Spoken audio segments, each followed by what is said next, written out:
ജയിലുകൾ നിങ്ങളെ ഒറ്റപ്പെടുത്താൻ ശ്രമിക്കുമ്പോൾ നിങ്ങളുടെ വാക്കുകൾ അതിരുകൾ ഭേദിച്ച് യാത്ര ചെയ്യും.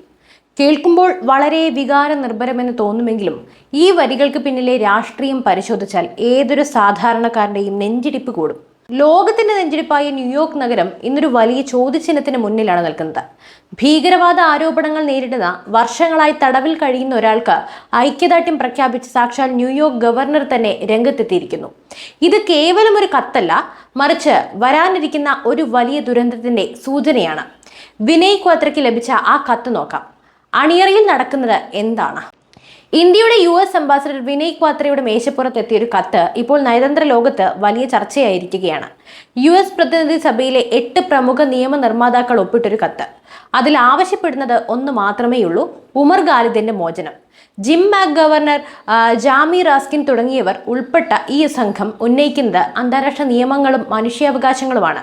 എന്നാൽ ഇവിടെയാണ് നമ്മൾ ഗൗരവമായി ചിന്തിക്കേണ്ടത്. 53 പേരുടെ മരണത്തിന് കാരണമായ 700-ലധികം പേർക്ക് പരിക്കേറ്റ 2020-ലെ ഡൽഹി കലാപത്തിന്റെ മുഖ്യ സൂത്രധാരൻ എന്ന് ആരോപിക്കപ്പെടുന്ന ഒരാൾക്ക് വേണ്ടിയാണ് ഈ മുറവിളി. UAPA പോലെയുള്ള കഠിനമായ നിയമങ്ങൾ ചുമത്തപ്പെട്ട ഒരാളെ ജനാധിപത്യത്തിന്റെ കാവലാളായി ചിത്രീകരിക്കാൻ ശ്രമിക്കുന്നത് ആരെ സഹായിക്കാനാണ്? സൊഹ്റാൻ മംദാനി പറയുന്നത് നമുക്ക് നോക്കാം. ഈ വിവാദങ്ങൾക്കിടയിലാണ് ന്യൂയോർക്ക് ഗവർണറായി ചുമതലയേറ്റ സൊഹ്റാൻ മംദാനിയുടെ ഇടപെടൽ പുറത്തു വരുന്നത്. ഒരു ആക്ടിവിസ്റ്റ് കൂടിയായ മംദാനി ഉമർ ഖാലിദിന് അയച്ച കുറിപ്പ് ഖാലിദിന്റെ പങ്കാളി ബാന ജോത്സ്ന ലാഹിരിയാണ് സോഷ്യൽ മീഡിയയിൽ പങ്കുവച്ചത്. പ്രിയപ്പെട്ട ഉമർ, നിന്റെ വാക്കുകളെപ്പറ്റി ഞാൻ പലപ്പോഴും ഓർക്കാറുണ്ട്. ഞങ്ങൾ നിങ്ങളെല്ലാവരും നിന്നെ ഓർക്കുന്നുണ്ട്.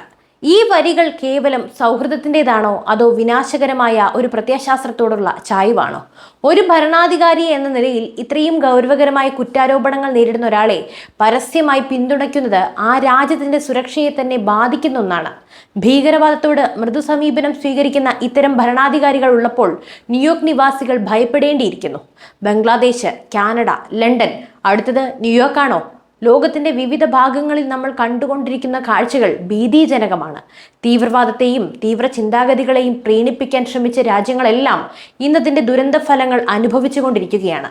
ബംഗ്ലാദേശിലെ അസ്ഥിരതയാകട്ടെ, കാനഡയിലെ ഖലിസ്ഥാൻ അനുകൂല നിലപാടുകൾ സൃഷ്ടിക്കുന്ന തലവേദനയാകട്ടെ, ലണ്ടനിലെ തെരുവുകളിൽ ഉയരുന്ന മുദ്രാവാക്യങ്ങളാകട്ടെ, എല്ലാം തന്നെ വിരൽ ചൂണ്ടുന്നത് ഒരേ ഒരു ദിശയിലേക്ക് മാത്രമാണ്. ഭീകരവാദത്തെ ആക്ടിവിസം എന്ന് വിളിച്ച് വെള്ളപൂശാൻ ശ്രമിച്ചാൽ നാളെ ന്യൂയോർക്കിന്റെ തെരുവുകളും സുരക്ഷിതമല്ലാതാകും. അതിൽ ആർക്കെങ്കിലും സംശയമുണ്ടെങ്കിൽ തുറന്നടിക്കാം. ഭീകരതയെ പച്ചയ്ക്ക് പിന്തുണയ്ക്കുന്നവർ ഭരണസിരാ കേന്ദ്രങ്ങളിൽ ഇരുന്നാൽ ആ ജനതയുടെ ഭാവി എന്താകും?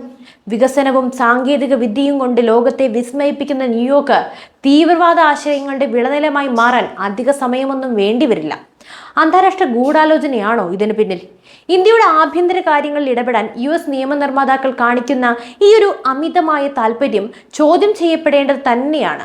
ജനാധിപത്യ മൂല്യങ്ങളെക്കുറിച്ച് വാചാലരാകുന്ന ഇവർ ഡൽഹി കലാപത്തിൽ ഇല്ലാതായ 53 ജീവനുകളെക്കുറിച്ച് എന്തുകൊണ്ട് മിണ്ടുന്നില്ല?